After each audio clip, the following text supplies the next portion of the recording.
Hi ಎಲ್ಲರಿಗೂ, welcome back to my channel. ಇವತ್ತು ನಾನು ಶಾಪಿಂಗ್ ವ್ಲಾಗನ್ನು ಮಾಡ್ತಾ ಇದ್ದೀನಿ. ನಾನು ಇವಾಗ ಶಾಪಿಂಗ್ ಹೋಗ್ತಾ ಇದ್ದೀನಿ ನಮ್ಮ ಮನೆಯವ್ರ ಜೊತೆಗೆ. ಹೋಗೋಣ ಬನ್ನಿ. ಇವಾಗ ನಾವು ಹುಬ್ಬಳ್ಳಿ ರೋಡಲ್ಲಿದ್ದೀವಿ. ಕೋಟೆಕೆರೆ ಮೇಲಿಂದ ಹೋಗ್ತಾ ಇದ್ದೀವಿ. ನೋಡಿ, ಎಲ್ಲಿಗೆ ಹೋಗ್ತಾ ಇದ್ದೀವಿ ಅಂತ ನೋಡೋಣ ಬನ್ನಿ. ನಾವು ಇವತ್ತು ಹೋಗ್ತಾ ಇರೋದು ರಿಲಯನ್ಸ್ ಮಾಲಿಗೆ, ಸ್ಮಾರ್ಟ್ ಬಜಾರ್ ಅಂತ ಹೇಳಿ. ಇಲ್ಲಿ ನನಗೆ ಕೆಲವೊಂದು ಐಟಮ್ಸನ್ನು ತೊಗೊಳ್ಳೋದಿತ್ತು, ಅಂದರೆ ಮಂತ್ಲಿ ಐಟಮ್ಸನ್ನು ತೊಗೊಳ್ಳೋದಿತ್ತು, ಅದಕ್ಕೋಸ್ಕರ ಬಂದಿದ್ದೆ. ಇಲ್ಲಿ ಗ್ರಾಸರೀಸ್ ಅಂತಂದರೆ ತೊಗರಿಬೇಳೆ, ಉದ್ದಿನಬೇಳೆ ಎಲ್ಲ ತುಂಬ ಚೆನ್ನಾಗಿರುತ್ತೆ, ಹಾಗಾಗಿ ತೊಗೊಂಡೆ. ಹಾಗೆ ಇಲ್ಲಿ ಏರಿಯಲ್ ಕಂಫರ್ಟ್ ಎಲ್ಲ ತೊಗೊಳ್ಳೋದಿತ್ತು, ಸೊ ಆ ಡಿಪಾರ್ಟ್ಮೆಂಟಿಗೆ ಬಂದೆ. ಸೊ ಇವಾಗ ನಾವು ಲಿಫ್ಟಿಗೋಸ್ಕರ ಕಾಯ್ತಾ ಇದ್ದೀವಿ ಫಸ್ಟ್ ಫ್ಲೋರಿಗೆ ಹೋಗಲಿಕ್ಕೆ. ಅಲ್ಲೂ ಸ್ವಲ್ಪ ಐಟಮ್ಸ್ ತೊಗೋಬೇಕು. ಲಿಫ್ಟ್ ಒಳಗಿದ್ದೀವಿ, ಸುಸ್ತಾಗಿಬಿಟ್ಟಿದೆ ಆಲ್ರೆಡಿ. ನೋಡಿ, ನಾವಿಲ್ಲಿ ಬಂದಿದ್ದೀವಿ ಶಾಂಪೂ ಮತ್ತು ಆಯಿಲು, ಟೂತ್ಪೇಸ್ಟ್ ಎಲ್ಲ ತೊಗೊಳ್ಳೋದಿತ್ತು, ಅದಕ್ಕೋಸ್ಕರ. ನಾನು ಹೇಳಬೇಕಂತ ಹೇಳಿದ್ರೆ ನನಗೊಂದೇ ಹಾಗಾಗುತ್ತೋ ನಿಮಗೂ ಆಗುತ್ತೋ ಗೊತ್ತಿಲ್ಲ. ಎವ್ರಿ ಟೈಮ್ ಮಂತ್ಲಿ ಐಟಮ್ಸನ್ನು ತೊಗೊಳ್ಬೇಕಾದ್ರೆ ನನಗೆಲ್ಲ ಗೊತ್ತಿರದೆ, ನನಗೆ ಏನೇನು ಮನೇಲಿ ಖಾಲಿಯಾಗಿದೆ ಅಂತ ಗೊತ್ತಿದೆ, ಲೀಸ್ಟ್ ಮಾಡೋದು ಬೇಡ ಅಂತ ಹೇಳಿ ಹೋಗಿರ್ತೀನಿ. ಬಟ್ ಅಲ್ಲಿಂದ ಬರುವಾಗ ಏನಾದರೂ ಒಂದು ಐಟಮನ್ನು ಮರ್ತ್ಕೊಂಡ್ಬಂದಿರ್ತೀನಿ. ಮನೆಗೆ ಬಂದುಬಿಟ್ಟು ಇದು ಮರ್ತೋಯ್ತು, ಅದು ಮರ್ತೋಯ್ತು ಅಂತ ಹೇಳಿ ಯೋಚನೆ ಮಾಡ್ತಾ ಇರ್ತೀನಿ. ಸೊ ಎಲ್ಲ ಐಟಮ್ಸ್ ತೊಗೊಂಡ್ವಿ. ಬಿಲ್ಲಿಂಗ್ ಹತ್ರ ಬಂದಿದ್ದೀವಿ, ವೇಟ್ ಮಾಡ್ತಾಯಿದ್ದೀವಿ. ಯಾಕೆಂದರೆ ಬಿಲ್ಲಿಂಗ್ ಕೌಂಟರಲ್ಲಿ ಇಬ್ಬರೇ ಹೆಣ್ಮಕ್ಳು ಬಿಲ್ಲಿಂಗ್ ಮಾಡ್ತಾಯಿದ್ದಾರೆ, ಕಸ್ಟಮರ್ಸ್ ತುಂಬ ಇದ್ದಾರೆ, ಅದಕ್ಕೋಸ್ಕರ. ಸೊ ಹಾಗೆ ಇಲ್ಲಿ ಸಿಫ್ ಆ್ಯಂಡ್ ಸ್ನ್ಯಾಕ್ಸ್ ಅಂತ ಕೆಫೆ ಮಾಡಿದ್ದಾರೆ ರಿಲಯನ್ಸ್ ಅವರು. ವೆರೈಟೀಸ್ ಆಫ್ ಮೋಮೋಸ್ ಸಿಗುತ್ತೆ ಇಲ್ಲಿ.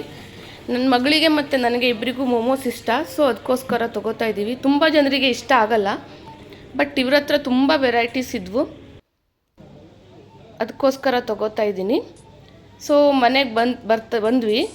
ಮನೆಗೆ ಬಂದಮೇಲೆ ಇವಾಗ ಸ್ವಲ್ಪ ಹೊರಗಡೆ ಹೋಗೋದಿದೆ, ಶಾಪಿಂಗಿಗೆ ಮತ್ತು ಒಂದು ಫಂಕ್ಷನ್ನಿಗೆ. ಶಾಪಿಂಗಿಗೆ ಅಂತ ಹೇಳಿದ್ರೆ ನಮ್ಮದನ್ನು ರಿಲಯನ್ಸಿಂದ ನಾನು ತೊಗೊಂಡೆ, ಬಟ್ ಕ್ಯಾಟ್ಸ್ ಇದ್ದಾವೆ ಮನೆಯಲ್ಲಿ, ಅವಕ್ಕೆ ನಾನು ಫುಡ್ ತೊಗೊಳ್ಳೋದು ಮರ್ತುಬಿಟ್ಟಿದ್ದೆ. ಸೊ ಅದನ್ನು ತೊಗೊಳ್ಳಿಕ್ಕೆ ನಾನು ಮನೋಜ್ ಐಸ್ ಕ್ರೀಮ್ ಪಾರ್ಲರ್ ಹತ್ರ ಇರುವಂತಹ ಪೆಟ್ ಶಾಪಿಗೆ ಬಂದಿದ್ದೀನಿ. ಇವ್ರ ಹತ್ರ ತುಂಬ ವೆರೈಟೀಸ್ ಆಫ್ ಐಟಮ್ಸ್ ಇದ್ದಾವೆ. ಬೆಲ್ಟು, ಗೆಜ್ಜೆ, ಹಾಗೆ food, wet food, dry food, ಕ್ಯಾಟ್ಸಿಗೆ, ಡಾಗ್ಸಿಗೆ ಎಲ್ಲ ಏನು ಬೇಕೋ ಅದೆಲ್ಲ ಇದೆ ಇವ್ರ ಹತ್ರ. ಸೊ ಇವಾಗ ಅವರು ಎಕ್ಸ್ಟೆಂಡು ಮಾಡ್ತಾ ಇದ್ದಾರಂತೆ. ಹ್ಯೂಮನ್ಸಿಂದು ಮೆಡಿಕಲ್ ಶಾಪ್ ಒಂದು ಕಡೆ ಮತ್ತು ಪೆಟ್ಸಿನ ಶಾಪ್ ಒಂದು ಕಡೆ ಅಂತ ಎರಡನ್ನೂ ಮಾಡ್ತಾ ಇದ್ದಾರಂತೆ. ತುಂಬ ಚೆನ್ನಾಗಿದ್ದಾವೆ ಇವ್ರ ಹತ್ರ ಐಟಮ್ಸು.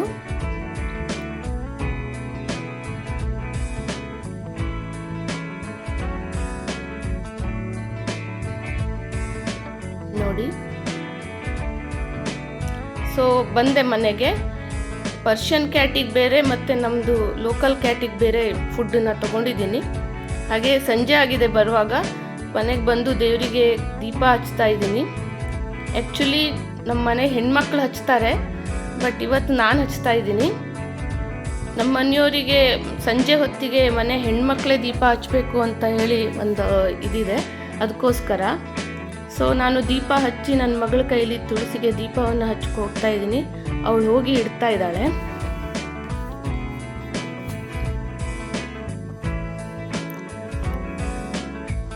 ಸ್ವಲ್ಪ ಕತ್ಲೆ ಅಂದರೆ ಹೆದರ್ತಾಳೆ, ಸೊ ಅದಕ್ಕೋಸ್ಕರ ನಾನು ಅವಳು ಹಿಂದೆ ಅಲ್ಲಿವರೆಗೂ ಹೋಗಿ ಬರಬೇಕು, ಅವಳು ಇಡ್ತಾಳೆ.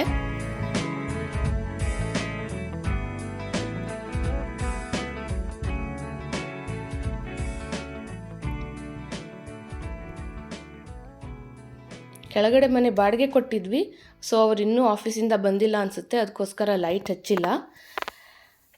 ಸೊ ಇವತ್ತಿನ ವ್ಲಾಗನ್ನು ನಾನು ಇಲ್ಲಿಗೆ ಮುಗಿಸ್ತೀನಿ, ಯಾಕೆಂದರೆ ತುಂಬ ಸುಸ್ತಾಗಿದೆ. ಲೈಕ್ ಮಾಡಿ, ಶೇರ್ ಮಾಡಿ, ಕಮೆಂಟ್ ಮಾಡಿ. ಏನಾದರೂ ಇದ್ದರೆ ಸಜೆಷನ್ಸ್ ಕೊಡಿ. Thanks for watching. ಬಾಯ್.